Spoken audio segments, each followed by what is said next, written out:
Hello साथियों, मैं मनीष कुमार आप सभी का स्वागत करते हैं। चलिए दोस्तों, आज जो है हम लोग स्टार्ट कर रहे हैं सेट को।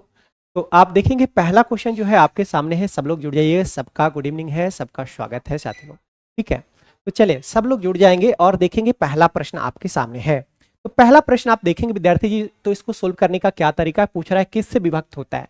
तो आप क्या करिएगा, इसको पहले कॉमन ले लीजिएगा। तो देखिए यहाँ 3 25 बार लिखा है, 26 बार, यहाँ 27 बार, यहाँ 28 बार। तो सर 25 बार तो हर जगह है ही 3, तो मैंने 25 3 कॉमन ले लिया। तो यहाँ पे सर 1 बचेगा। सर यहाँ पे 26 3 में से 25 बाहर निकल गया तो 1 3 बचेगा। सर यहाँ पे 2 3 बचेगा यानी 3 का स्क्वायर बचेगा, और यहाँ पे 3 का क्यूब बचेगा यानी 27 हो गया, 27। ठीक है, अब आप देखेंगे यहाँ से सर, तो ये कितना आ गया सर, तो ये 27 और 3 30 और 9 और 1 10 यानी 40 हो गया। तो 3 पे पावर 25 और गुने 40 हो गया 40। अब श्रीमान आपको पूछा है कि सर देखिए किससे डिविजिबल है, तो इसका एक से अत्यधिक आंसर होते हैं, तो आपको ऑप्शन में ढूंढना है। 11, क्या सर ये 11 का मल्टीपल में है? नहीं है। 16, क्या 16 के मल्टीपल में है? नहीं सर, 16 सिर्फ एक ही 4 है। क्या 30 के मल्टीपल में आएगा? बिल्कुल। आप इसको इस तरह से तो लिख ही सकते हैं, 3 के पावर 24 और गुने 30, क्या 3 लिख सकते हैं, और गुने कितना साथियों 40 को लिख सकते हैं कितना, 10 मल्टीपल 4। तो आप देखेंगे ये 30 का मल्टीपल हो गया, यानी 30 से डिविजिबल हो गया साथियों। चलिए आगे बढ़ जाते हैं, अगले सवाल पे आते हैं। अगले सवाल पे, अगला सवाल है, गुड इवनिंग सबका। अगला सवाल है, 4 विद्युत चलित भोपू क्रमशः 30 मिनट बाद, 1 घंटे बाद और 1.5 घंटे बाद और इतना घंटे बाद बजते हैं। तो कह रहा है ये सब एक साथ 12 बजे दोपहर को बजे, इसके बाद ये पुनः एक साथ अगले दिन कितने बजे बजेंगे, ये आपसे पूछा गया है। श्रीमान ध्यान दीजिएगा, आप देखिएगा कि ये सबका जो एलसीएम आएगा, वो अपने एलसीएम पर ही एक साथ बजेगा। तो आप देखेंगे 30 मिनट का मतलब 1/2 आवर, सबको आवर में ले लेते हैं, और यहां पे 1 आवर है, और एक है कितना 1.5 आवर का मतलब 3/2 हो गया, और एक हो गया 4 एकम 4 और 3 7, 7/4 हो गया। 7 बटे क्या हो गया 4। अब इसका अगर एलसीएम लीजिएगा तो आपको पता है कि ऊपर वाले का एलसीएम होता है, तो 7 3 और 1 का एलसीएम 21 हो जाएगा, और नीचे वाला का एचसीएफ होता है। एचसीएफ का मतलब हाईएस्ट कॉमन फैक्टर, तो एक ही कॉमन है, एक नीचे लिखिए ना लिखिए, यानी कि आपका आ गया 21 आवर। तो श्रीमान यूनिट आवर में है तो यहां आवर में लिखे, यानी 21 आवर में एक बार सभी जो है एक साथ बजेंगे, हर 21 आवर बाद एक साथ बजेंगे। तो आपसे पूछा है कि सर अभी जला 12 बजे, अभी एक साथ बजा 12 बजे, 12 बजे बज गया। ठीक, अब अगला जो बजेगा वो 21 आवर बाद, तो कितना समय लगे, कितना टाइम हो रहा होगा, ये आपसे पूछा है। आप बताइए 12 बजे अगर आपने देखा, 12 टाइम क्या है बुआ, 12 बजे, तो 12 बजे से फिर अगला 12 जो बजेगा वो 12 घंटे बाद बजेगा, 12 घंटे बाद बजेगा, और फिर अगला 12 जो होगा वो 12 घंटे बाद होगा। तो ये 12 और 12 कितना हो गया साथियों 24। 24 आवर में ये 12 बज रहा है, हमको तो 21 आवर चाहिए, तो 24 से 3 घट जाएंगे, 24 से 3 घट जाएंगे, 24 से 3 घट जाएंगे। तो आप बताइए कि 12 से जब 3 आवर पहले आएंगे तो क्या बज रहा होगा साथियों, तो आप कहेंगे सर 9 बज रहा होगा। 12 से 3 आवर पहले क्या बज रहा होगा, 9 बज रहा होगा।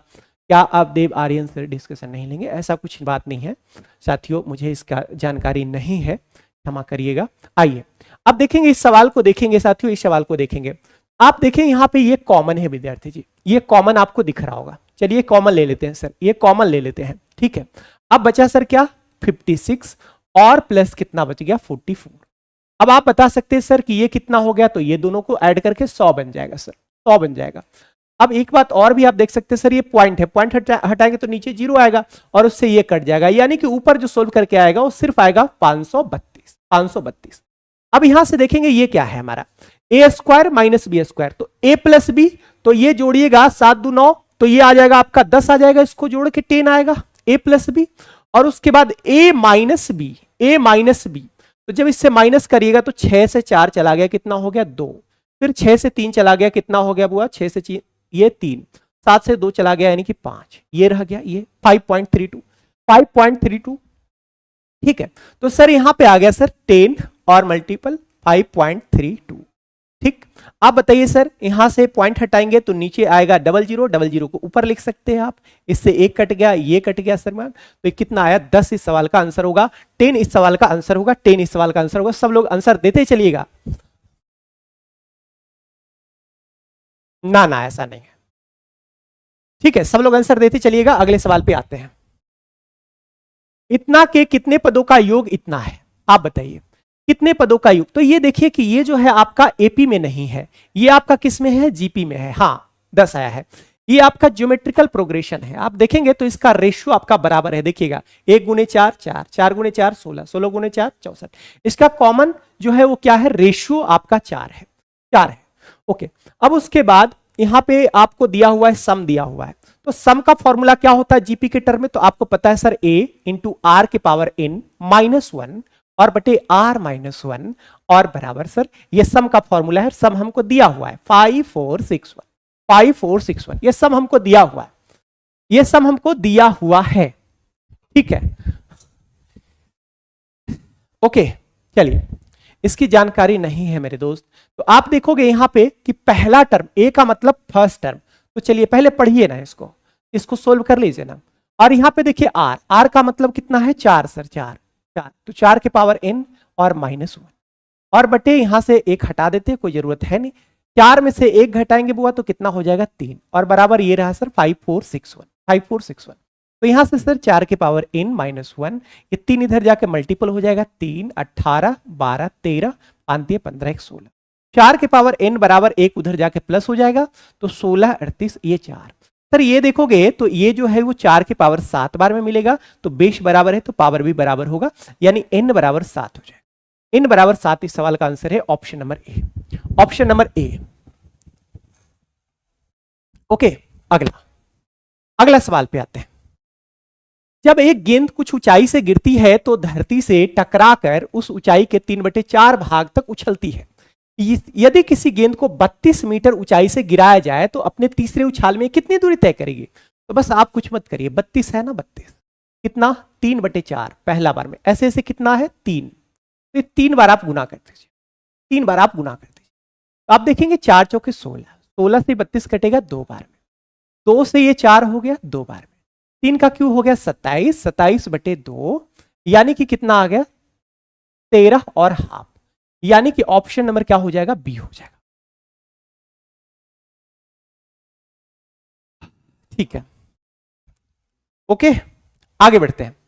एक क्रिकेट खिलाड़ी की कुछ विकेटों में गेंदबाजी का औसत इतना है, गेंदबाजी का औसत इतना है, ठीक है, और कह रहा है गेंदबाजी का औसत इतना रन प्रति विकेट है, मतलब कि हर एक विकेट लेने के लिए, हर एक विकेट लेने के लिए 24.85 रन खर्च कर रहा है गेंदबाज। उसने 52 रन पर 5 विकेट लेकर गेंदबाजी की और औसत इतना रन कम कर ली। मैच के अंत तक उसने कितने विकेट लिए, ये आपसे पूछा गया। एक बात ध्यान दीजिएगा साथियों, मैंने मान लिया कि चलो टोटल विकेट इसने x विकेट लिया है, और आपको पता है कि एक विकेट लेने के लिए कितना खर्चा करता है, 24.85। तो अगर एक विकेट लेने के लिए 24.85 रन देता है तो x विकेट लेने के लिए कितना रन दिया होगा, तो आप कहेंगे सर 24.85 और गुने x, यानी इतना रन तो वो दे चुका होगा। अब कह रहा है कि एक इनिंग और वो खेलता है और वो 52 रन दे देता है, 52 रन, तो टोटल रनों की संख्या हो जाएगी और इतना में प्लस हो जाएगा, और विकेटों की संख्या अभी x थी, अब 5 विकेट और बढ़ गया, यानी विकेटों की संख्या होगी x + 5। तो टोटल रन और बटे विकेटों की संख्या करते हैं तो औसत निकल जाता है, और औसत जो मेरा है, औसत जो आया हो 0.85 रन कम आया है पहले से। अब औसत में और सुधार हुआ है, तो पहले औसत था 24.85, अब हो गया कितना 0.85 कम हो गया, यानी कि औसत रह गया आपका 24, औसत रह गया 24। अब श्रीमान इसको सोल्व कर दीजिएगा तो आपका आंसर आ जाएगा। ठीक है, आप देखेंगे यहां से तो ये कितना हो गया 24.85x और प्लस 52 और बराबर, इसको गुना करिएगा तो ये 24x आएगा, 24x आएगा, और प्लस 24 × 5 यानी कितना हो जाएगा 120, 120। ठीक है, अच्छा अगर इसको इधर लाइएगा तो सिर्फ ये घट के क्या बच जाएगा सर, 0.85x बच जाएगा। इसको उधर ले जाइएगा तो ये घट जाएगा, 52 घटेगा श्रीमान, तो ये कितना हो जाएगा सर, तो 52 और 8 कितना होता है सर, 60 होता है, और उसके बाद फिर 60 यानी कि 68 बच जाएगा। पॉइंट हटाइएगा, यहां से डबल जीरो चल जाएगा, 17 कॉमन है, 17 कॉमन है, 17 कॉमन है, 5 से काटिएगा तो ये देखिए 20 × 100 हो गया, यानी x का मान आ गया 80 एक्स क्या था, एक्स क्या था, एक्स क्या था, तो विकेटों की संख्या था। यानी कि हमारा आंसर कितना आएगा, मैच के अंत तक उसने कितने विकेट लिए, मैच के अंत तक। ये शुरुआती विकेट था, शुरुआती एक्स था, उसके बाद 5 विकेट और लिया गया, तो टोटल कितना हुआ 85। मैच के अंत तक कितना विकेट लिया गया, तो 85 होगा साथियों, 85। क्लियर है? चलिए आप लोग आंसर दीजिए, आंसर दीजिए, ठीक है, आंसर दीजिए। नीलम तथा शान की वर्तमान आयु का अनुपात 5:6 है। नीलम और शान 5:6 क्या है, 6 है श्रीमान, 5:6 है। यदि यदि नीलम की एक तिहाई आयु तथा शान की आधी आयु का अनुपात, नीलम का श्रीमान एक तिहाई और शान का क्या कह रहा है, शान की आधी आयु, आधी का मतलब 1/2, आधी आयु का जो अनुपात है वो 5:9 क्या हो जाएगा, 9 हो जाएगा, 5:9 हो जाएगा साथियों। आप बताइए यहां से क्या निकल के आएगा, कुछ भी आपको यहां से दिख रहा है कि कुछ भी आपको मिलने वाला है, कुछ भी हासिल होने वाला है इस रिलेशन से, कुछ भी नहीं हासिल होने वाला है साथियों। तो आपका जवाब होगा सर, आपका जवाब होगा कि इसको आप सोल्व नहीं कर सकते हैं, ठीक है, इसको आप नहीं सोल्व कर सकते साथियों। नीलम की शान की वर्तमान आयु 5-6 है और इसका 1/3 1/3, दोनों में कोई रिलेशन नहीं बन रहा है, तो इनमें से कोई नहीं यहां लगाइए ऐसे कि इसमें होगा क्या कि इसको आप सोल्व नहीं कर सकते हैं, ठीक है। चलिए अगले सवाल पर आते हैं। एक चुनाव में 2 उम्मीदवार थे, एक चुनाव में दो उम्मीदवार थे सर, ठीक है। अब मान लीजिए कि चुनाव में जो है टोटल वोटर लिस्ट 100 थे, टोटल वोटर लिस्ट कितना थे, 100। अब एक बात बताएं, इसमें कुल मतदाताओं में से 5% ने अपना मत प्रयोग नहीं किया। अगर 5% लोगों ने अपना मत प्रयोग नहीं किया, यानी 100 का 5%, यानी 5 लोग वोट देने नहीं आए, तो वोट देने कितने लोग आए, तो आप कहेंगे सर 95 लोग वोट देने आए, 95 लोग वोट देने आए, ठीक है, 95 लोग वोट देने आए साथियों। अच्छा अब कह रहा है क्या कि साथियों सफल उम्मीदवार कुल मतों का 48% मत लेकर 1500 मतों से विजय रहा। कुल मतों का ध्यान रखिएगा, लिखा हुआ कुल मतों का, कुल मत कितना है 100, उसका 48%, तो टोटल 100 का 48% यानी 48, 48 वोट जो मिला वो जीतने वाले को मिला। तो आपके पास वोट पड़ा कितना 95, उसमें से 48 वोट अगर जीतने वाले को मिला, विनर को मिला, तो बाकी जो मिलेगा वो किसको मिलेगा साथियों, तो आप कहेंगे लूजर को मिलेगा। बाकी लूजर को मिलेगा, तो लूजर को कितना 95 से 48 निकल गया, बचा कितना 47। सर थोड़ा सा कमेंट भी देख लीजिए, मेरे पास जवाब रहता बुआ तो मैं दे देता, ठीक है। तो प्लीज़ अभी हम लोग करते ही सेशन को, आगे सबको पता चल जाएगा जो भी चीज़ें रहेगा। हमें बस ये बोला गया कि सर आप ये डिस्कशन ले लीजिए, बस आप बस इतना सा ही समझिए, बाकी इसमें मेरा तो कुछ भी है नहीं विद्यार्थी जी, ठीक है, ओके। तो मेरे पास जवाब जिसका रहेगा मैं जरूर दूंगा साथियों। अब देखो यहाँ पे कह रहा है क्या, 1500 मतों से विजय रहा था। विजय कितने मतों से रहा, 1500। विजय का मतलब होता है दोनों के वोटों का अंतर। आप बताइए इसको 48 वोट मिला, इसको 47 वोट, तो कितने वोट से जीता, तो 1 यूनिट से सर। तो 1 यूनिट का मान 1500 है, 1 यूनिट का मान 1500 है। तो पूछा है क्या, तो बताइए उम्मीदवार को कितने मत मिले, उम्मीदवार को कितने मत मिले, तो उम्मीदवार को मत कितना मिला साथियों, ये आपको बताना है, बता दीजिए ये कितना मत मिला, बता दीजिए साथियों जल्दी से। आप कहेंगे सर उम्मीदवार को मिला, जीतने वाले उम्मीदवार को मिला है 48, तो सफल का ही पूछा है, तो 48 यूनिट का मान क्या होगा, तो 48 और गुने 1500, बस थोड़ा सा आप लोग आंसर देते चलिए, अच्छा लगेगा, ठीक है ना। हाँ देखिए अमृता आंसर दे रही है, बहुत सही। एक सब्जी विक्रेता ने नींबू 1 रुपये के 6 खरीदे बुआ। अच्छा बताओ 1 रुपया के अगर 6 नींबू, तो ऐसे लिखते हैं 6 नींबू 1 रुपया में, 6 नींबू 1 रुपया में, तो 1 नींबू का दाम 1/6, 1 नींबू का दाम 1/6 निकाल लीजिए। 1 नींबू का सीपी निकाल लिए, बोलिए कि हाँ सर 1 नींबू का सीपी 1/6 हो गया। अच्छा अब इसको 20% लाभ पर बेच दिए हैं, तो इसको अब बेच दीजिए, ठीक है, 20% लाभ पर बेच दीजिए, तो बेचिएगा तो कितना होगा सर, 120 और बटे 100, बस इतना सा काम है। आप बताइएगा यहां से जीरो क्या हो गया, कट गया सर, 6 से ये कटेगा 2 बार में, और 2 से ये 10 कटेगा 5 बार में, यानी 1 बटे क्या आया बुआ, 5, 1/5, यानी 1 रुपया के कितना नींबू होगा, 5 नींबू, 1 रुपया के 5 नींबू आपको क्या होगा, बेचना पड़ेगा।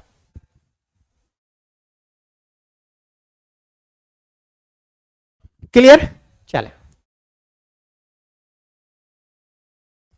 ओके। मनीष कुमार, स्वागत है मेरे भाई, ठीक है, मेरे साथ जुड़ने के लिए बहुत बहुत धन्यवाद। एक व्यक्ति ने 90 दीवार घड़ियां खरीदी, ठीक, इसने 90 दीवार घड़ियां खरीदी, ठीक है बुआ, मैंने मान लिया सभी का 1 रुपया सीपी है, एक घड़ी का दाम 1 रुपया है, तो 90 का 90 रुपया, ठीक। अच्छा, अब उसमें से 40 घड़ियां उसने 10% के लाभ पर भी दी, तो 40 घड़ी का दाम 40 रुपया हुआ, मैंने सीपी एक का माना है, एक ही माना है, एक घड़ी का 1 रुपया मैंने सीपी माना, तो 40 घड़ी का दाम 40 रुपया और 50 घड़ी का दाम 50 रुपया। अब उसने ये 40 घड़ी को 20% के लाभ पर बेच दिया। अगर इसने 40 को 20% के लाभ पर बेचा, यानी कितना लाभ कमाया सर, कितना लाभ कमाया, तो आप कहेंगे सर 8 रुपया लाभ कमाया। कितना लाभ कमाया सर, ठीक है, 8 रुपया। और अगर 50 घड़ियां को, सॉरी 40 घड़ियां 10% लाभ पर, माफ करिएगा, देखिए ऐसे कमेंट करते हैं ना, थोड़ा सा ध्यान जो है डिस्ट्रैक्ट होता है। 40 घड़ियां 10% लाभ पर, तो आप कहेंगे सर ये 4 रुपया का लाभ हुआ यहां पे, और 50 घड़ी जो है 20% के लाभ पर, 20% के लाभ पर, यानी कितना हो गया सर, तो 10 रुपया हो गया, 10 रुपया हो गया, ठीक। तो टोटल जो आपका लाभ आया वो 4 और 10 मिला के कितना लाभ आया, 14 आया सर, टोटल लाभ कितना आ गया, 14 आ गया, ठीक।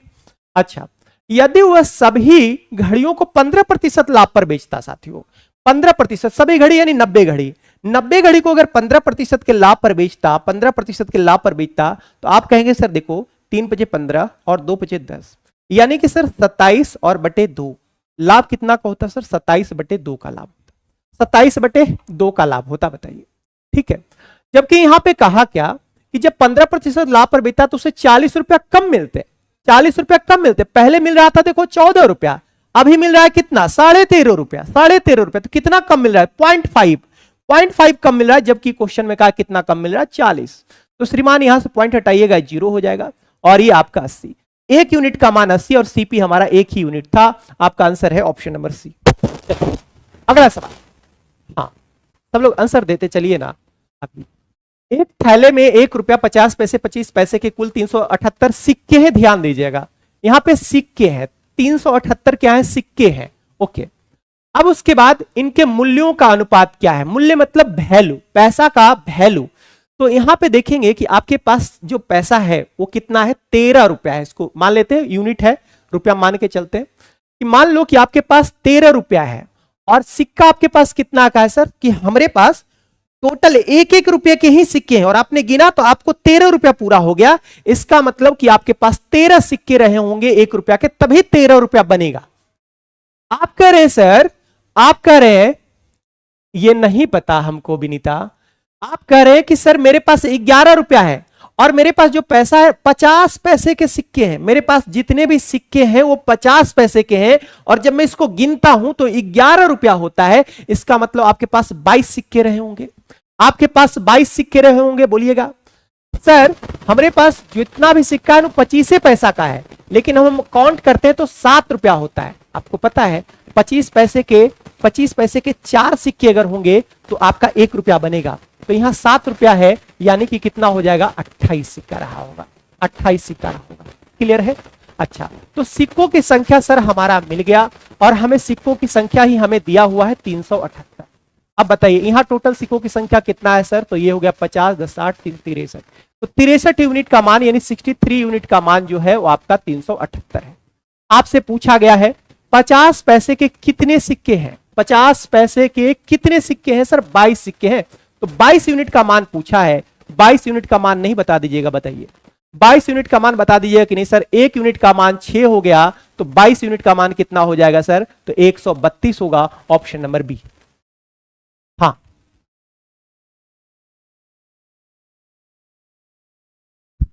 ठीक है,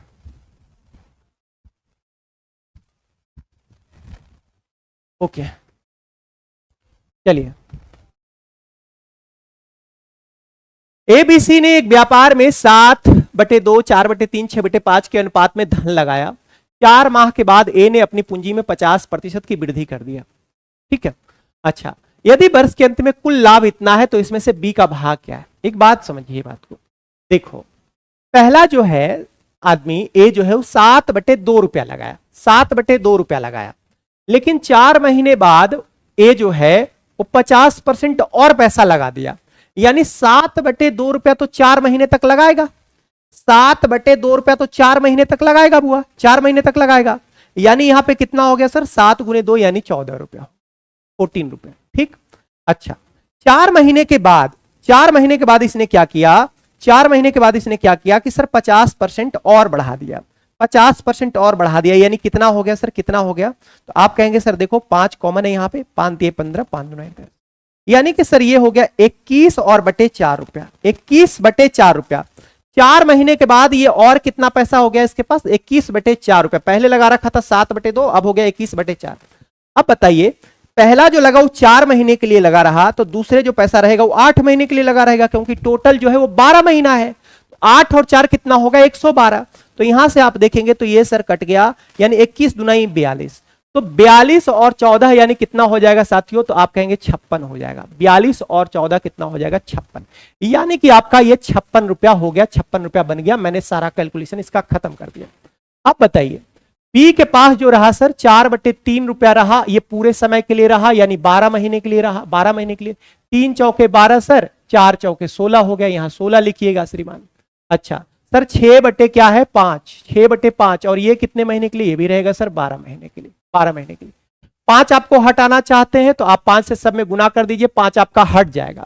ठीक है, ये 250 और 30 यानी कि 280 हो गया, 16 पंजे 80 हो गया, और ये 12 6 72, ये रेशियो बन गया, ये रेशियो बन गया, ये रेशियो बन गया। या कोई बच्चा और कॉमन निकालना चाहता है तो यहां से निकाल सकते हैं, आप कॉमन देख सकते हैं, कॉमन बन रहा है, आप कॉमन भी निकाल सकते हैं, कोई दिक्कत नहीं है। अब आपके पास टोटल लाभ जो है वो कितना है सर? टोटल लाभ है 43,200, 43,200। यहां पे टोटल कितना आ गया सर? 280 और 80 360, 360 और 60 कितना हो गया? 420 और 10 430, 432। तो 432 यूनिट का मान इतना है, तो 1 यूनिट का मान आपका हो जाएगा 100 हो जाएगा सर। 1 यूनिट का मान 100 हो जाएगा। तो बी का भाग पूछा है, बी का भाग पूछा है, बी का भाग यही है ना? बी का भाग यही है ना विद्यार्थी जी? बी का भाग यही है, बताइए। बी का भाग यही है, बोल दीजिए। तो बी का भाग सर श्रीमान यही है, तो आपका 1 यूनिट का मान 100 हो गया, तो 80 यूनिट का मान कितना हो जाएगा? तो आपका आंसर आएगा 8000। बताइए, आपका आंसर 8000 आ जाएगा श्रीमान, 8000 इस सवाल का आंसर, इनमें से कोई नहीं होगा। क्लियर है? चले आगे बढ़ते हैं, अगला सवाल पे आएंगे। 3 आदमी, 4 औरतें तथा 6 बच्चे मिलकर एक कार्य को 7 दिन में करते हैं। ठीक, 3 आदमी, 3 मैन और 4 वुमेन और 6 चाइल्ड मिलकर इस काम को 7 दिन में करते हैं। एक काम को कितना दिन में कर लेते हैं? 7 दिन में कर लेते हैं, 7 दिन में कर लेते हैं। हाँ ठीक है, 7 दिन में कर लेते हैं। ठीक, अच्छा, अब देखो यहां पे लिखा हुआ है क्या बात, इस लाइन को पढ़िएगा ध्यान से। प्रत्येक औरत आदमी से दुगना काम करता है। प्रत्येक औरत, आदमी यानी मैन, आदमी को मैंने मैन से रिप्रेजेंट किया, मैन, और ये है वुमेन। तो प्रत्येक औरत जो है ना वो आदमी से दुगना काम करता है, मतलब आदमी अगर एक काम करता है तो उतने समय में ये 2 काम करती है बस। और उसके बाद कह रहा है प्रत्येक बच्चा आदमी से आधा काम करता है। अब इसमें जो बच्चा है वो आदमी से आधा काम करता है, तो आदमी अगर एक काम कर रहा है तो ये 1/2 करेगा। तो ऐसा कर लेते हैं कि हम इसको 1 की जगह 2 मान लेते हैं। अगर ये 2 मान लेंगे तो इसका डबल ये 4 हो जाएगा, और इसका आधा करने में आसान रहेगा, तो 2 का आधा ये 1 हो जाएगा। ये हमारा जो है इफिशियंसी का रेशियो आ गया, सबका इफिशियंसी का रेशियो आ गया। क्लियर है यहां तक? इफिशियंसी का रेशियो आ गया। अब एक बात बताइए कि एक मैन 2 काम करता है, तो 3 मैन कितना काम करेगा सर? 6 काम। अच्छा, एक वुमेन 4 काम करती है, तो 4 वुमेन कितना काम करेगी सर? 4 4 16। एक चाइल्ड 1 काम करता है, तो 6 चाइल्ड मिलकर कितना काम करेगा सर? 6 काम। तो ये सब मिला देते हैं, अगर सब मिला देते हैं तो 16 6 22, 22 और 6 कितना हो गया सर? 28। यानी तीनों मिलाकर सर कितना काम हो गया? 28 एक दिन में। और ऐसे कितने दिन लगे सर? 7 दिन। यानी टोटल वर्क हमारा निकल गया, TW हमारा निकल गया, टोटल वर्क हमारा निकल गया। टोटल वर्क हमारा निकल गया। ठीक है, अच्छा अब उसके बाद आप देखेंगे तो आपसे पूछा क्या गया है, आपसे पूछा क्या गया है, कितनी औरतें मिलकर इस काम को 7 दिन में समाप्त करेंगे। आप बताएं, एक औरतें 4 काम करती हैं, तो अगर एक औरतें 4 काम करती है तो 7 दिन अगर काम करेंगी तो एक औरतें 28 काम कर लेंगी, 28 काम कर लेंगी। और काम कितना करना है, 28 गुने 7, तो बस 28 से डिवाइड करिएगा तो कितना आया, यानी कि 7 औरतें मिलकर जो है, 7 औरतें मिलकर काम को पूरा कर लेंगी।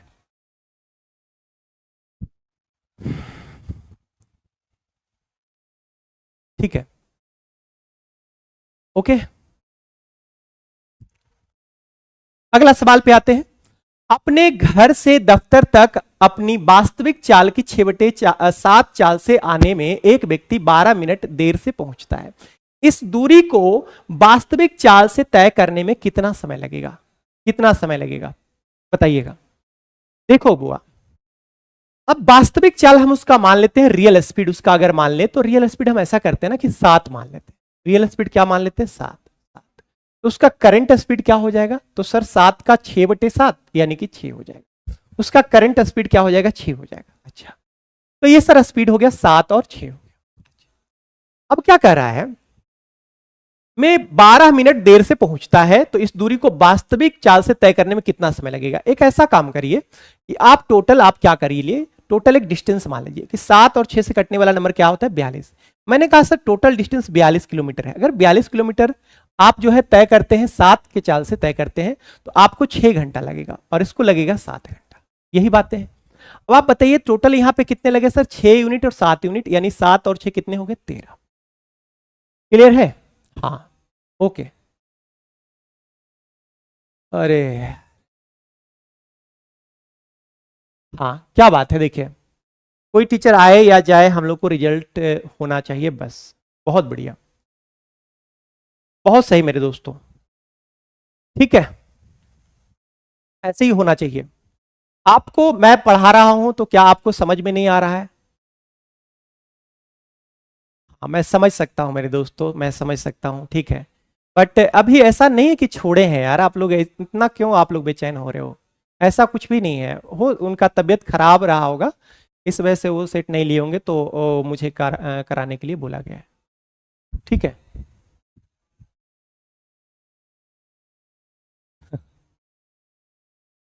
अब सर नहीं आए तो इसका मतलब हमसे नफरत करिएगा, बताइए मेरा क्या दोस्त है, बताओ मेरा क्या दोस्त है? मैंने कहा देखो साथियों, चलिए कोई बात नहीं, आप लोग थोड़ा सा इस तरह के कमेंट करते हैं तो मैं अच्छा नहीं फील करता हूं। तो देखिए मैंने कहा कि सर रियल स्पीड मैंने 7 मान लिया, करंट स्पीड मैंने 6 मान लिया, ठीक है। अब मैंने कहा कि देखो दोनों से कटने वाला एक नंबर 42 होता है, 42। तो यहां पे समय लगा सर 6 यूनिट और यहां पे समय लगा सर 7 यूनिट, 6 यूनिट और 7 यूनिट। क्वेश्चन में कह रहा है क्या कि सर 12 मिनट देर से पहुंचता है, 12 मिनट देर से पहुंचता है, यानी टाइमिंग का जो अंतर है वो 12 मिनट का है। मिनट को आवर में बदलेंगे तो 12/60 हो जाएगा। यहां पे बताइए कितने का अंतर है सर, 1 यूनिट का। तो सर 1 यूनिट का मान इतना आ गया, 1 यूनिट का मान इतना आ गया। अगर डिस्टेंस निकालना है तो आप 42 से क्या कर दीजिए, मल्टीपल कर दीजिए, तो ये आपका डिस्टेंस निकल के आ जाएगा, डिस्टेंस निकल के आ जाएगा। तो ये आपका हो गया सर 42 और बटे 5, ये आपका डिस्टेंस हो गया। अब यही डिस्टेंस को अगर वो वास्तविक चाल से चलता, वास्तविक चाल से चलता साथियों, तो उसे कितना समय लगता, कितना समय लगता, तो 6/5 होता, यानी 1 सही 1/5, यानी आपका आंसर कितना हो जाएगा सर, 1 आवर और 12 मिनट।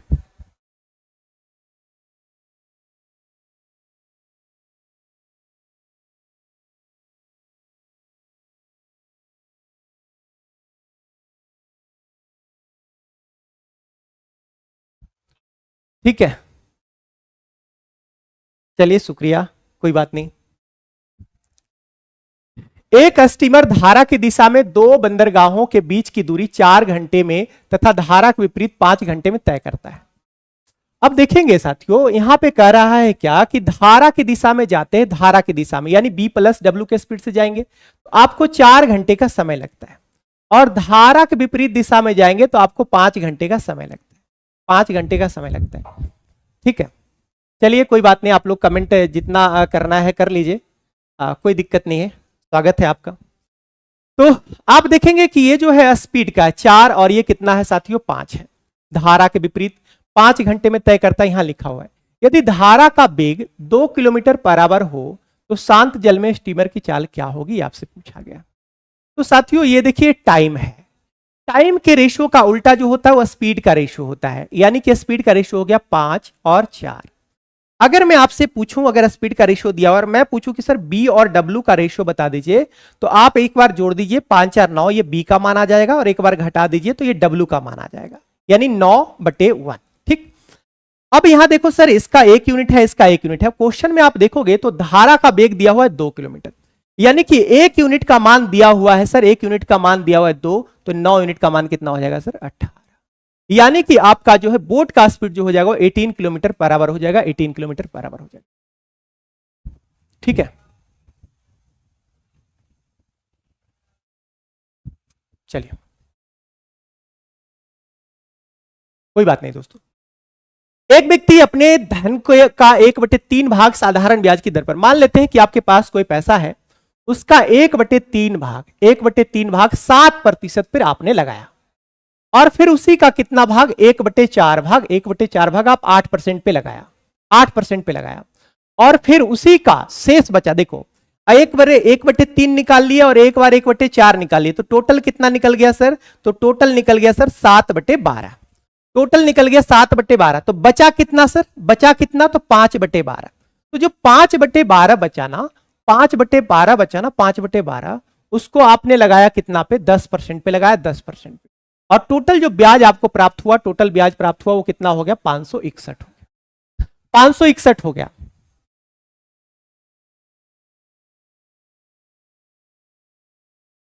ठीक है, चलिए आप लोग अगर पढ़ने वाले होते यार पढ़ लीजिए, ठीक है, क्यों ऐसे चक्कर में पड़े हुए हैं, हमको गाली देकर आपको क्या मिलेगा, कुछ नहीं, और आप लोग टीचर बनने वाले हैं। खैर छोड़िए, आप देखेंगे यहां से सर तो P कॉमन है और परसेंटेज भी कॉमन है, तो P बटे क्या हो गया, 100 हो गया। ठीक है, तो हमारा बचा कितना, 7/3, 7/3, और यहां से देखेंगे तो ये हो गया सर, ये हो गया आपका 2 हो गया, 2 हो गया, और ये हो गया सर देखोगे तो यहाँ 4, यहाँ 2 कॉमन है, तो यहाँ हो गया 6, और ये हो गया 5, यानी 25 और बटे कितना हो जाएगा 6, 25/6, और बराबर 561 है। इसको आप और भी डाटा भी मान के कर लेते हैं, डाटा भी मानकर कर सकते थे। ठीक है, अब आप देखोगे यहाँ पे आप लोग ऐसे कमेंट करोगे तो थोड़ा सा मुझे डिस्टर्ब तो होगा ही, बट मुझे मेरा काम है और मैं करूंगा ही। 2 बार में ये तो 14 हो जाएगा साथियों, 14 हो जाएगा, और ये हो जाएगा 12, और ये हो गया आपका 25, ये हो गया 25। ठीक है, P और बटे 100 और बराबर 561। यहां से देखेंगे तो ये कितना हो जाएगा, तो 25 और 12 37 होता है, 37 4 41 10 51, 51 हो गया। तो यहां से आ गया सर 51 और बटे 6, 51/6 आ गया, 51/6, यहां से काटिएगा सर तो ये कट जाएगा आपका 11 बार में, तो P बराबर आ गया आपका 11 6 66, यानी कि ये आंसर है 6600, इस सवाल का आंसर है 6600, इस सवाल का आंसर है। अगर कोई भाई इसको इस तरह से ना बनाना चाहे तो कोई भाई इस तरह से भी बना सकते हैं कि सर देखो ऐसा करते हैं कि 1/3 और 1/4, तो 3 और 4 से कटने वाला नंबर मान लेते हैं 12। ठीक है, अगर सर 12 रुपया है तो उसका 1/3, 1/3 का मतलब कितना हो गया सर 4 रुपया, तो 4 रुपया को इसने लगाया कितना परसेंट पे, 7% पे, 7% पे, तो ये कितना हो जाएगा, तो 28% हो जाएगा, 28%। ठीक, अब फिर 12 का 1/4, 12 का 1/4 यानी कितना रुपया हो गया सर, 3 रुपया, 3 रुपया लगाया 8% पे, तो 8 3 कितना हो गया सर 24%, 24%। ठीक है, आपने देखा सर कि 1/3 किए तो ये 4 रुपया यहां निकला, और 1/4 किए तो ये 3 रुपया यहां निकला, तो 4 और 3 7 रुपया निकल गया, 7 रुपया, तो बचा 5 रुपया, और 5 रुपया जो है 10% पे लगा, यानी 50%, 50%। ठीक है, तो आप इस तरह से भी कर सकते हैं। तो यहां देखेंगे 28 और 24 कितना हो गया, तो 28 24 हो गया 52, 52 और 50 यानी 112, 112 यूनिट का मान ये दिया हो, तो 100 यूनिट का मान यहां भी निकाल सकते हैं। किसी धन का 5% वार्षिक दर से 3 वर्ष का चक्रवृद्धि ब्याज तथा साधारण ब्याज का अंतर 61 है, तो धन क्या होगा, ये आपको पूछा गया है। अब देखेंगे सर यहाँ 5% अगर ब्याज दिया हुआ है 5%, तो 5% का मतलब होगा 1/20, 1/20। ठीक है, तो सर मैंने क्या कि 3 साल के लिए है ना, तो 20 का मैंने क्यू मान लिया, 20 का क्यू मैंने मान लिया, यानी 8000, 8000। अब सर 8000 का अगर 1/20 करेंगे तो ये आएगा सर 400 आएगा, फिर अगर इसका आग करते हैं तो ये 400 आता है, फिर इसका 1/20 करेंगे तो ये 20 आएगा, और फिर ये देखिए 400 हो गया, और फिर ये 20 हो जाएगा, ये 20 हो जाएगा, और ये 1 हो जाएगा, ये 1 हो जाएगा, निकल गया। अब आपको पता है सर कि जो डिफरेंट होता है ना, वो ब्याज पे जो ब्याज लगता है वही डिफरेंट होता है, वही डिफरेंट होता है। तो ये आपका डिफरेंट आ गया सर 20, 20, 40, 20, 60 और एक 61 रुपया। 61 रुपया डिफरेंट आ गया, 61 रुपया डिफरेंट आ गया, 61 यूनिट का डिफरेंट आया, जबकि क्वेश्चन में भी 61 ही दिया है, एक यूनिट का मान 1 है, एक यूनिट का मान 1 है, तो आपसे प्रिंसिपल पूछा, यानी 8000 यूनिट का मान क्या होगा, 8000 इस सवाल का आंसर होगा।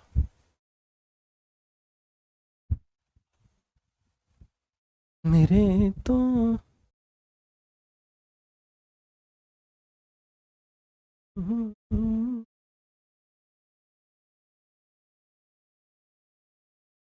चलिए, मैं समझ गया आप लोग क्यों ऐसे जो मैसेज इस तरह के कर रहे हैं, मैं समझ गया। चलो, 8% स्टॉक में 1620 रुपया निवेश करने पर संदीप को 135 रुपया वार्षिक आय होती है, ठीक है। यानी 135 रुपया आप कमाते हैं, 135 रुपया कमाते हैं, कितना रुपया लगाकर, 1620 रुपया लगाकर, 1620 रुपया लगाकर, तो एक पे कितना कमाएंगे, तो 1620 और बटे 135, 135, ठीक। सर 100 रुपया के स्टॉक्स का बाजारी मूल्य कितना होगा, रेट आपका 8% है, तो 100 पे होगा 8% यानी 8, 8 का कितना हो जाएगा, तो आप कहेंगे सर 1620 और बटे 135 और गुने 8, ठीक है, ओके। तो यहां से काटिएगा तो ये 12 बार में कट जाएगा साथियों, ये 12 बार में कट जाएगा, 12 और 96, इस सवाल का आंसर होगा 96, 96 इस सवाल का आंसर होगा।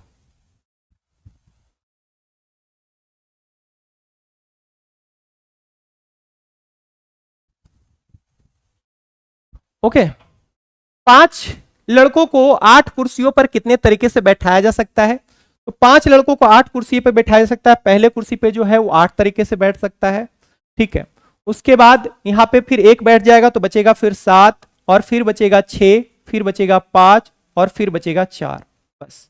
और इसको गुना कर लेंगे, आपका आंसर आ जाएगा, इसको गुना करते ही आपका आंसर आ जाएगा साथियों, आपका आंसर आ जाएगा। क्लियर है? तो यह देखिए कितना हो गया, 6 पचे 30, 30 चौके 20, से 120 से तो ज्यादा होगा, यानी कि आंसर जो आएगा वो क्या आएगा, इनमें से कोई नहीं।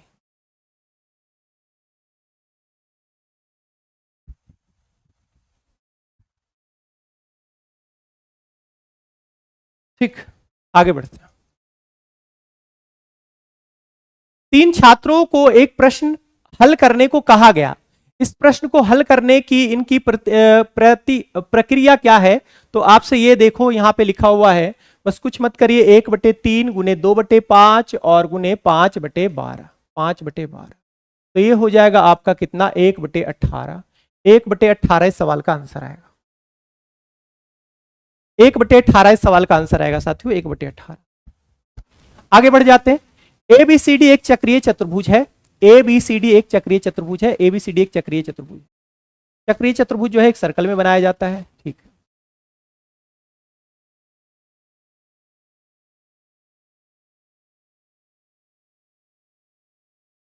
ये देखें, ए है, बी है, सी है और ये डी।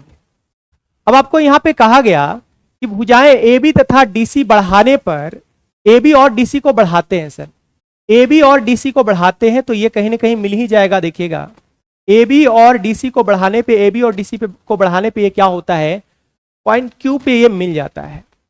और यहां पे दिया गया है क्या, ए बी और डीसी को बढ़ाने पे पॉइंट पी पे मिलता है, सॉरी पी पे मिलता है, और उसके बाद एडी और बीसी को बढ़ाने पे क्यू पे मिलता है, एडी और बीसी को बढ़ाने पे क्यू पे मिलता है, क्यू पे मिलता है। अब यहां पे कहा गया कि एडीसी 85 है, एडीसी 85 है, ये 85 है, 85, ठीक है। और बीपीसी कितना है, 40 है, बीपीसी कितना है, 40, ठीक। बस अब आपको पूछा क्या गया है, तो बताइए, तो बताइए आपसे क्या पूछा गया है बुआ, आपसे क्या पूछा गया है, तो आगे छूट गया है क्वेश्चन, क्या चतुर्भुज है, इतना बढ़ाने पर बिंदु इतना पर मिलती है और भुजाएं इतना इतना बिंदु पर मिलती है, यदि इतना इतना है तो आगे छूटा हुआ है, बट चलो कोई बात नहीं है। अब आप देखेंगे यहां से सर कि अगर ये चक्रीय है तो ये सामने जो होगा एंगल दोनों का सम 180 डिग्री होगा, तो ये सर 85 है, तो ये कितना हो जाएगा, ये कितना हो जाएगा, तो आप कहेंगे सर 85 और 5 कितना होता है 90, और 90 180, ये 95 हो गया। अब आप देखेंगे सर ये ट्रायंगल आप देख पा रहे होंगे, अगर ये ट्रायंगल आप देख पा रहे होंगे, ये ट्रायंगल आप देख पा रहे होंगे, इस ट्रायंगल का ये जो है आपका एक्सटर्नल एंगल है, ये एक्सटर्नल एंगल जो होता है उस सामने वाले दोनों इंटरनल एंगल के सम के बराबर होता है। तो ये अगर 95 है, ये 40 है, तो ये कितना रहा होगा सर, तो आप कहेंगे सर ये 45 रहा होगा, ये 45 रहा होगा। अब ये अगर 45 है तो ये वर्टिकली अपोजिट एंगल से ये भी क्या हो जाएगा 45 हो जाएगा, 45, ये भी 45। अब आप ये ट्रायंगल में देखिएगा सर, ये ट्रायंगल में देखिएगा तो ये आपका एक्सटर्नल एंगल है, ये एक्सटर्नल एंगल है, तो आप इस ये एंगल और ये एंगल दोनों को ऐड करेंगे तो ये 85 आएगा। तो ये अगर 45 है तो ये कितना होगा 40 होगा, 40 40, ये इस सवाल का आंसर होना चाहिए। ठीक है,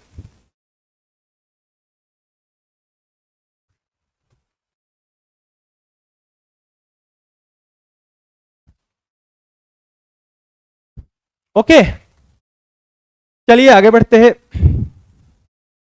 आगे बढ़ते हैं साथियों।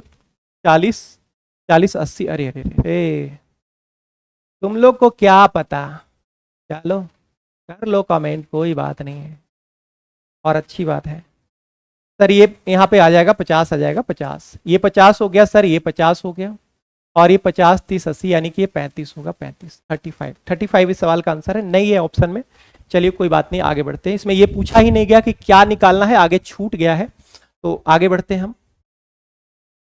50 40 90, अरे सच में तुम लोग हमको पागल ही कर देगा क्या। 55 हो गया, ये 55 हो गया, 55 और 30 30, अब ठीक है, ठीक है साथियों चलो।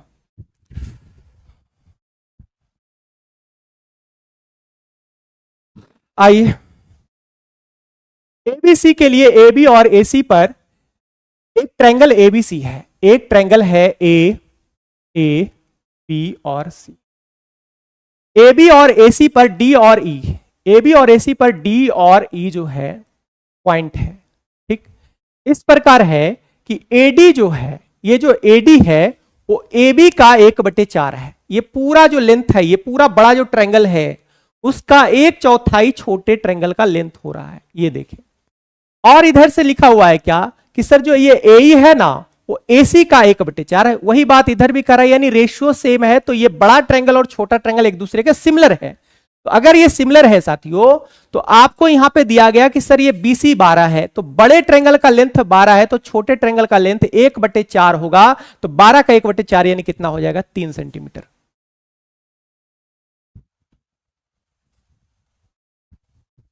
ठीक है, 3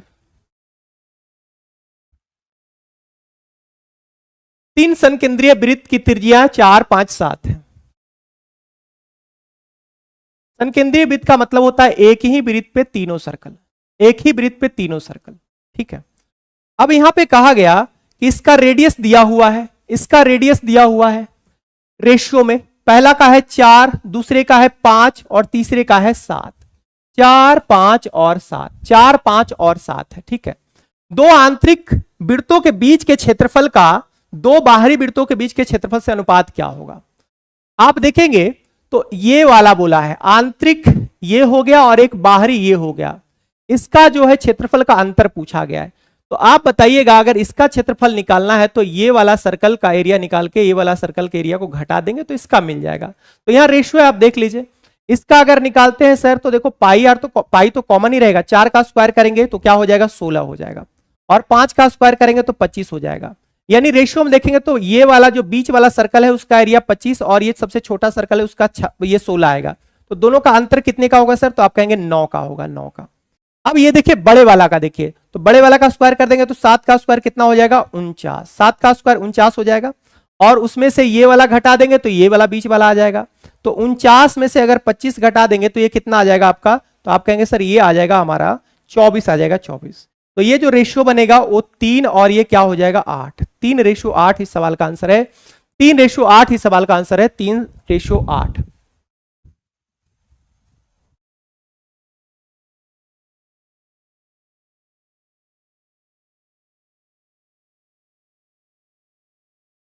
दी गई आकृति है, इसका जो रेडियस दिया गया है, इसका जो रेडियस दिया गया है वो कितना है, 7 है। इसका रेडियस 7 है, रेडियस 7 है, इसका रेडियस 7 है।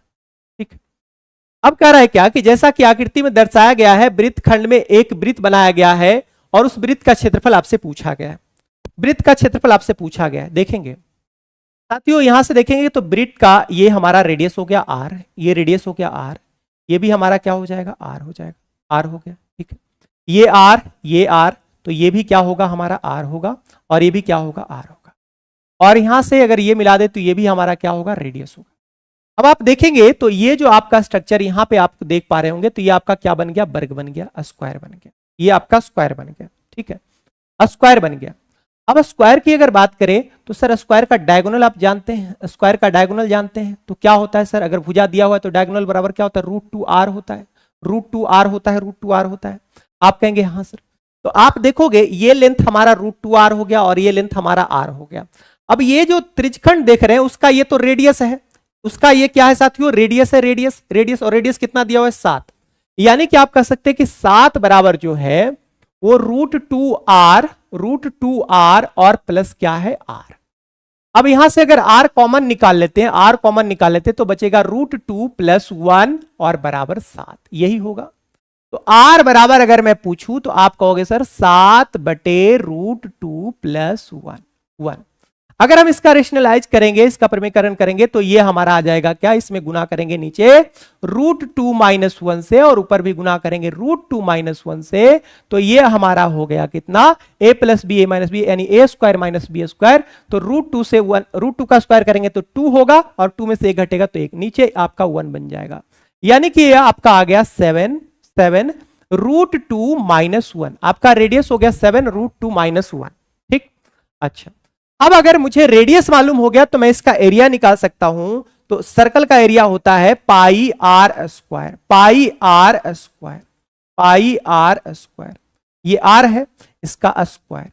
आप कहेंगे सर ये पाई हो गया, 7 का स्क्वायर कितना हो गया सर, 49 हो गया। इसका अगर स्क्वायर करेंगे तो सर तो a² + b², तो 2 और 1 कितना हो गया, 3 हो गया। 2 और 1 कितना हो जाएगा सर, 3 हो जाएगा, 3। ठीक है, और -2ab यानी 2√2, तो ये आपका आ गया कितना, पाई, और ये पाई, और ये 49 से अगर गुना करते हैं, 49 से गुना करते हैं, हमारा आंसर किस में है, पाई में नहीं है। यानी कि इसका मान रखना पड़ेगा हमको, इसका मान रखना पड़ेगा 22 बटे कितना, 7, 22/7। 7 से 49 कटेगा 7 बार में, 7 दूना 14, 7 दूना 14 और ये कितना होता है 15। या आप ऐसे कर सकते हैं कि 7 या 21, 21 से आप गुना कर लीजिए तो 21 दूना 42 हो गया, 21 दूना कितना हो गया, 42, और फिर 21 दूना 42 और 4 कितना हो गया, 46, 462 हो गया, 462 हो गया, और माइनस, ठीक है, और 462, और यहां पे देखिए कितना है आपका, जैसे कि यहां से 7 से गुना किया, 7 या 21 हो गया, 7 या 21, ओके। और फिर यहां गुना करेंगे तो कितना हो जाएगा, चाहे आप ऐसे कर लो, पूरा लिख लो आप, 22, 7 या 21 और -7 दूना 14 √2, ऐसे लिख लो। आप इसको इससे गुना करेंगे, इसको इससे गुना करेंगे और आपका आंसर आ जाएगा। तो यहां से आया सर 462 आया, 462 आया, और फिर 22 चौके कितना होता है, तो ये आपका आ जाएगा 308, तो -308 √2, ये ऑप्शन नंबर ए हो जाएगा। हाँ,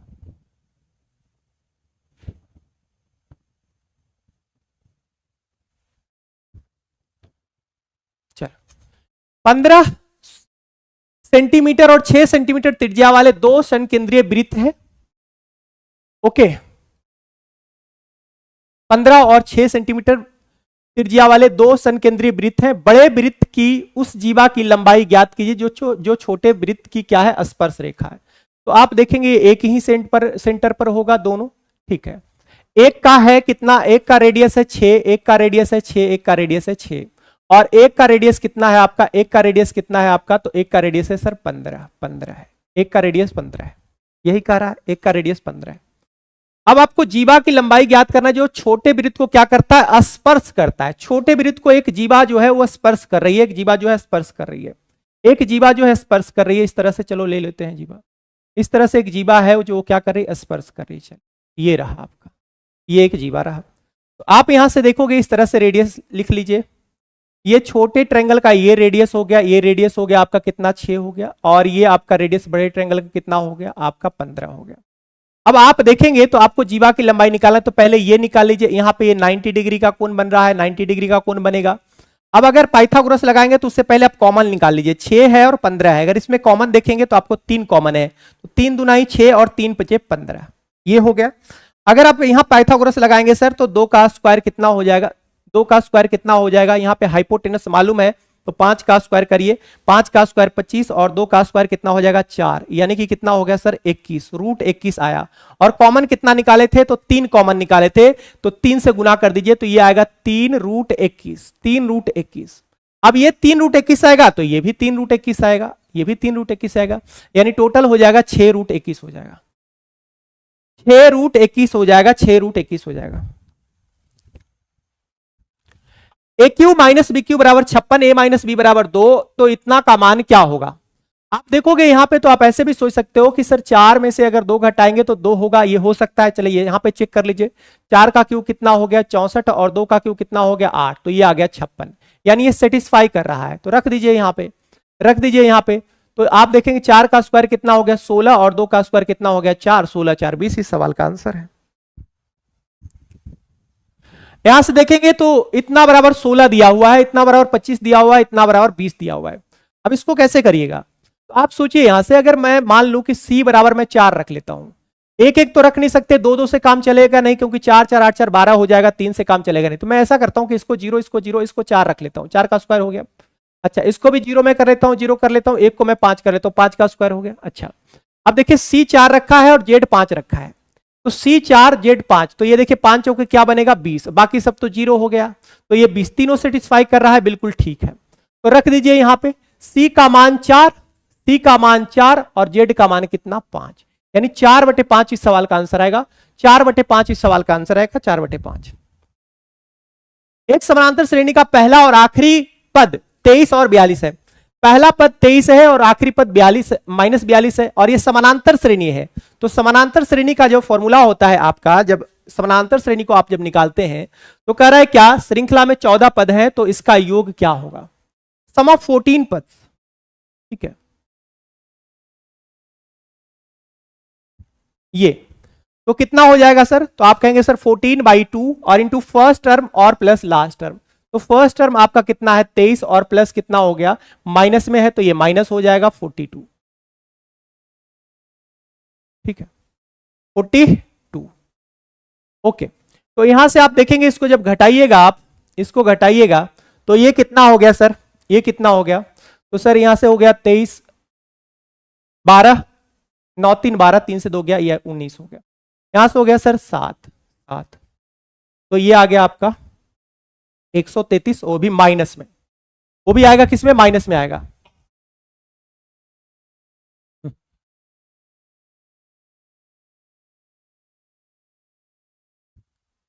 चलिए 3 सेंटीमीटर त्रिज्या, 3 सेंटीमीटर त्रिज्या वाले 4 सेंटीमीटर, 3 सेंटीमीटर त्रिज्या वाले 4 बराबर वृत्त हैं, 4 बराबर वृत्त हैं, 4 बराबर वृत्त हैं, और चारों जो वृत्त है वो क्या कह रहा है, एक दूसरे को बाहर से स्पर्श करते हैं, एक दूसरे को बाहर से स्पर्श करते हैं, यानी इस तरह से देखिए,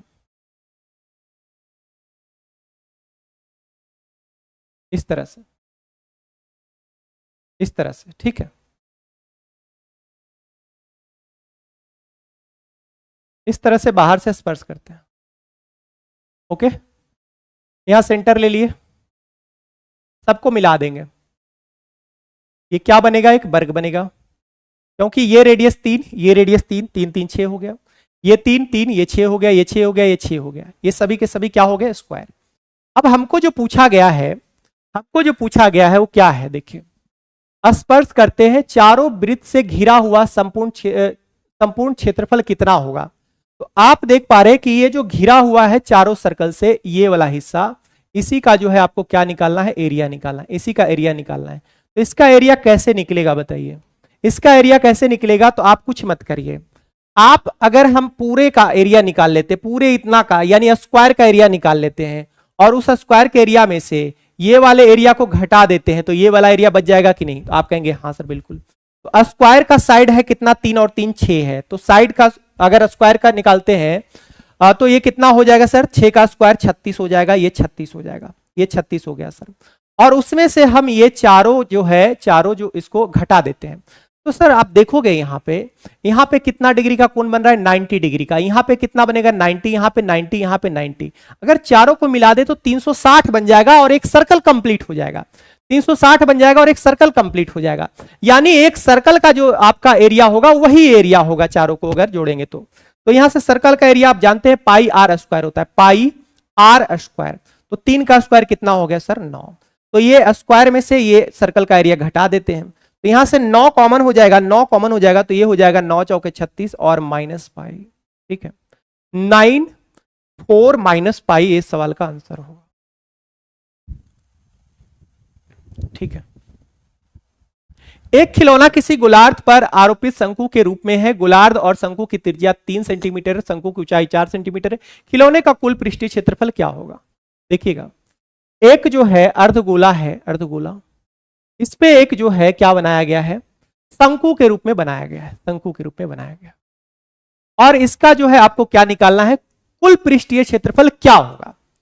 आप देखो यहां से इसकी जो त्रिज्या है, ये जो आपका अर्धगोला है, इसकी जो त्रिज्या है वो 3 दिया हुआ है, तो इसका भी जो त्रिज्या होगा शंकु का वो कितना होगा, 3 ही होगा, 3 ही होगा। तो अगर इसका एरिया निकालेंगे तो अर्धगोले का एरिया निकाले तो क्या हो गया, ये आपका 2 पाई आर स्क्वायर हो गया।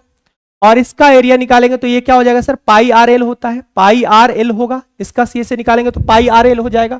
ठीक है, अब आप यहां से देखें सर कि यहां से पाई कॉमन निकल जाएगा और आर कॉमन निकल जाएगा। यहां बचेगा क्या, 2 और आर बचेगा, 2 और आर बचेगा। और उसके बाद यहां क्या बचेगा सर, एल बचेगा। बस इतना ही बात है ना, इतना ही बात है। आंसर तो पाई में नहीं है। चलो तो यहां 22 बटे क्या रख लेते हैं सर, 7। आर का मान कितना है सर, 3। और ये 3 गुने 2 कितना हो गया, 6। और प्लस ये सर 3 दिया हुआ है, ये 3 दिया हुआ है। और ऊंचाई ये 4 दिया हुआ है। तो आप जानते हैं ट्रिपलेट से 3 4 और ये कितना होता है 5, यानी सिलेंट हाइट हमारा कितना हो गया, 5 हो गया, 5। तो ये 6 5 11, 11 तिहाई कितना हो गया, 33 हो गया, 11 तिहाई 33 हो गया।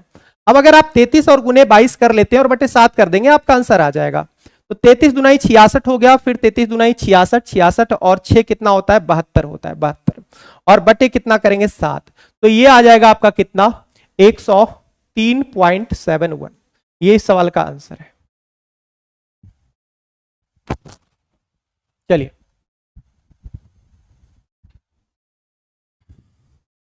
एक लंब प्रिज्म का आधार 6 है, भुजा वाला, एक लंब प्रिज्म का आधार 6 सेंटीमीटर भुजा वाला समबाहु त्रिभुज है, समबाहु त्रिभुज है। और प्रिज्म का आयतन दे रखा है इतना, तो उसकी ऊंचाई क्या होगी। आपको पता है वॉल्यूम बराबर क्या होता है, वॉल्यूम बराबर क्या होता है, area of base, area of base, area of base और गुने हाइट, एरिया ऑफ बेस गुने हाइट। ठीक है, तो यहां पे जो है आपको ये वॉल्यूम दिया हुआ है। एरिया ऑफ बेस क्या होगा सर, बेस हमारा जो है इक्विलैटरल ट्रायंगल है जिसका साइड मालूम है, तो इसका एरिया क्या हो जाएगा, √3/4 और गुने भुजा स्क्वायर।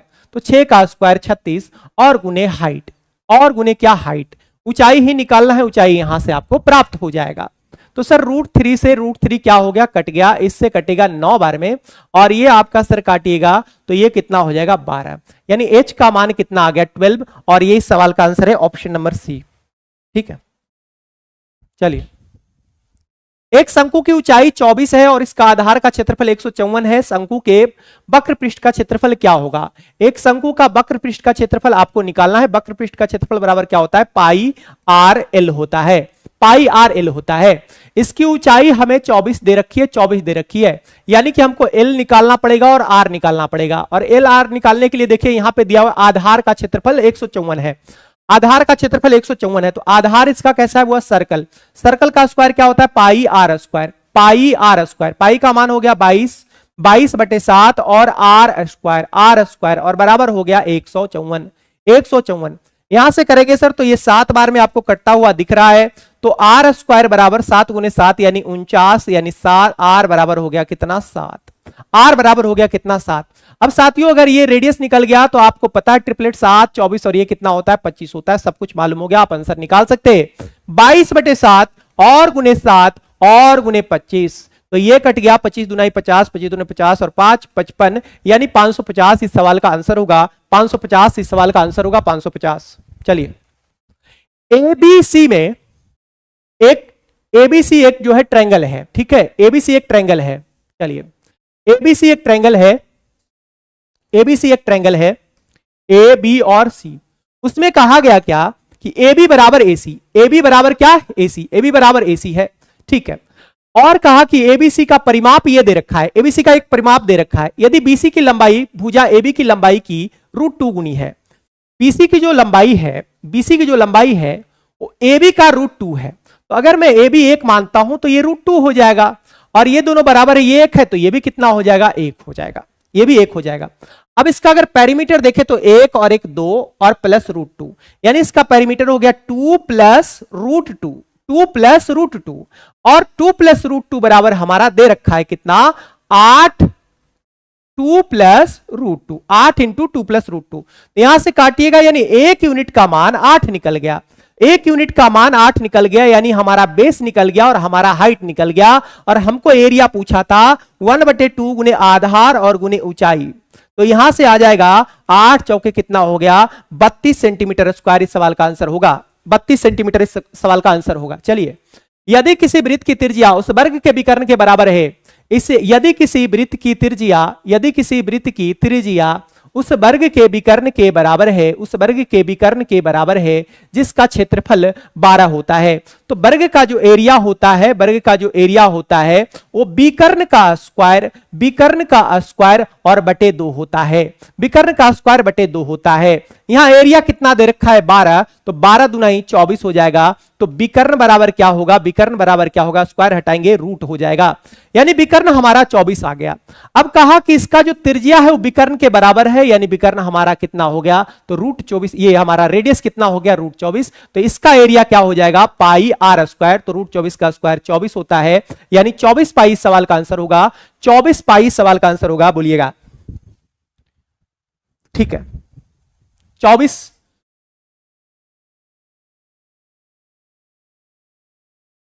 -2 और 8 और 5 और 7 बिंदुओं से गुजरने वाली रेखा क्या है, आइए देखिए, आप यहां से देखेंगे तो इसमें सारे के सारे पॉजिटिव, ये एक्स एक्सिस है, और ये क्या है आपका माइनस में, ये क्या है आपका माइनस में होता है, माइनस एक्स एक्सिस, ये आपका प्लस एक्स एक्सिस, ये आपका बाई प्लस, और ये आपका क्या माइनस, ठीक है।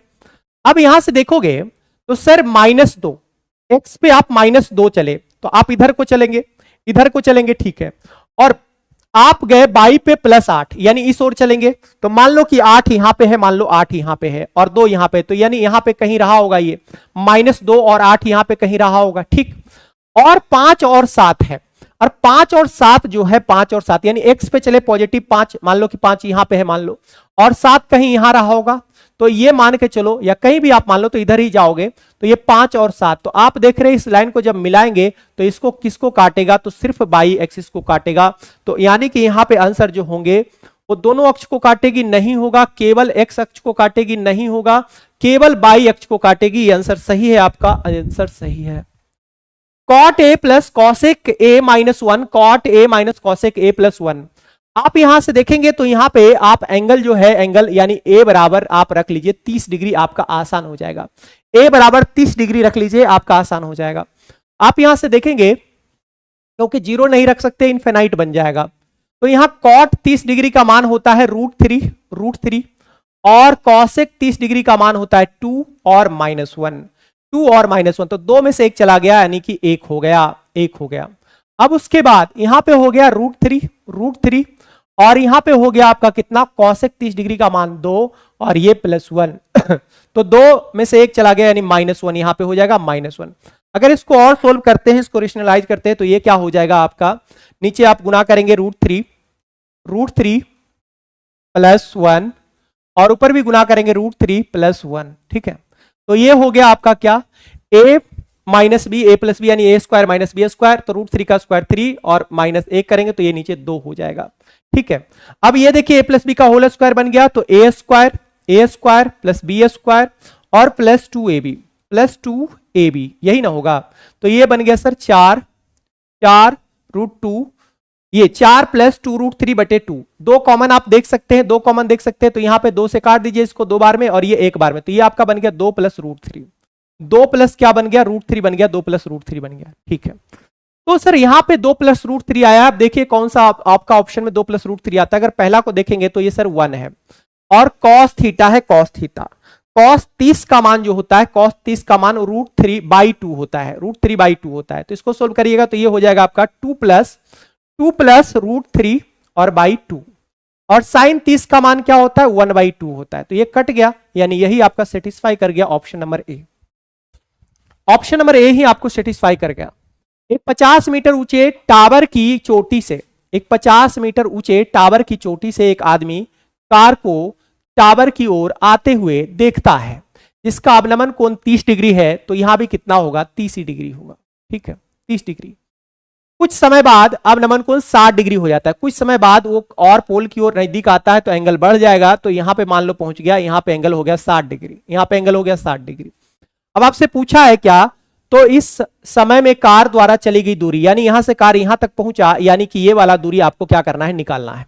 ये वाला डिस्टेंस आपको क्या करना है, निकालना है। तो देखिए, तो ये पूरा ट्रायंगल को देखेंगे तो ये 90 डिग्री है, ये 30 डिग्री है, तो यहां पे कितना डिग्री हो जाएगा, तो ये पूरा हो जाएगा सर 60 डिग्री।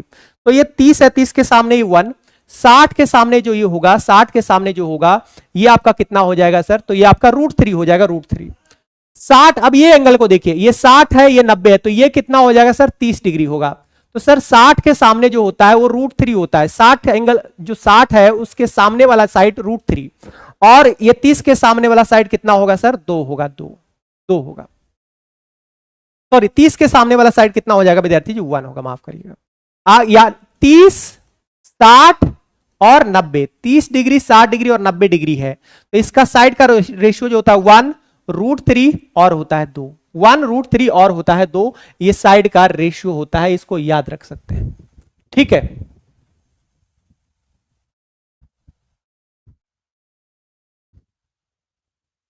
ओके। अब आप देखोगे यहां पे ये दिया हुआ 50 मीटर ऊंचा टावर है।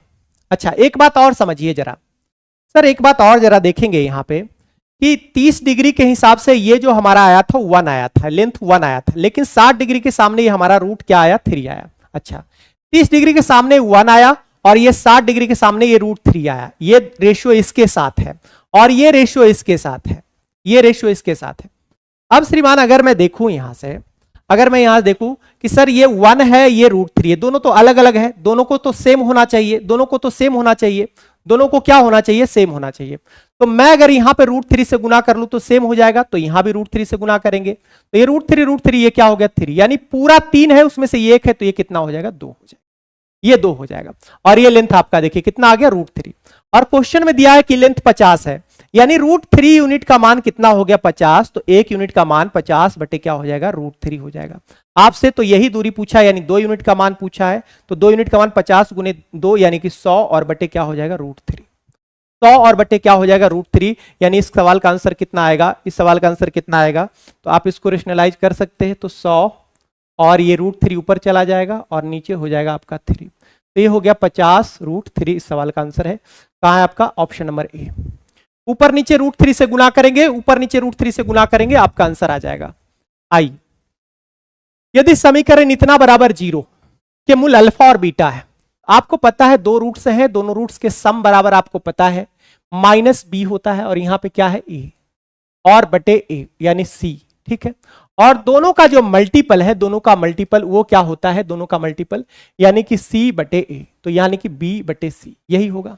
अच्छा, अब उसके बाद कहा क्या, इसका तो ये इक्वेशन का ये रूट दिया हुआ है, अब कह रहा है कि एक इक्वेशन बनाइए जिसका कि रूट ये है।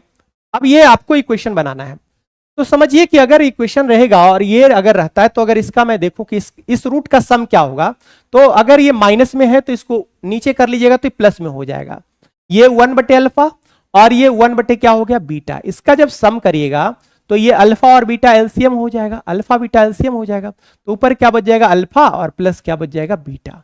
और हम ऑलरेडी अल्फा प्लस बीटा हमारा यहां आ चुका है कितना, -a बटे c।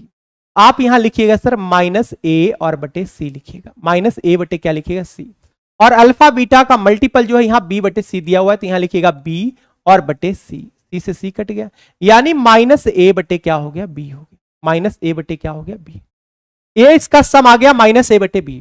अगर मैं इसका मल्टीपल करूं यानी 1/अल्फा और इंटू 1/बीटा करूंगा तो ये आएगा साथियों क्या 1/अल्फा और इंटू बीटा।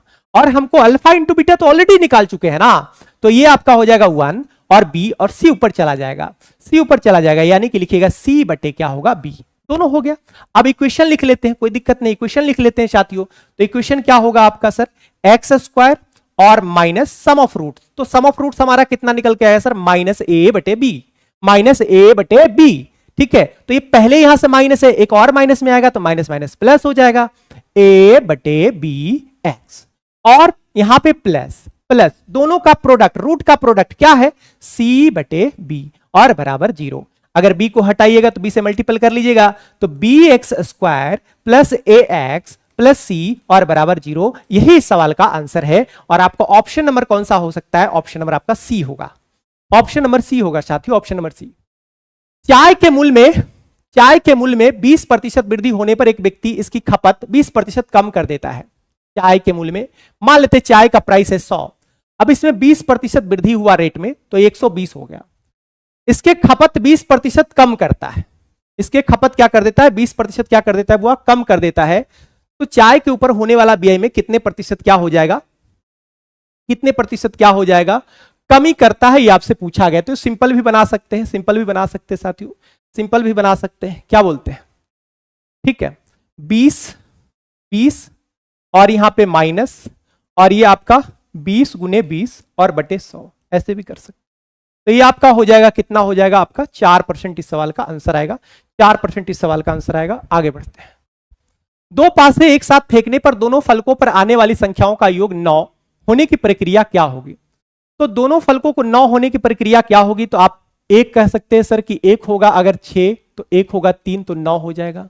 तो एक ये भी तो हो सकता है, 3 और 6 भी हो सकता है, एक 4 5 हो सकता है, तो एक हो सकता है 5 और 4 हो सकता है, यही हो सकता है।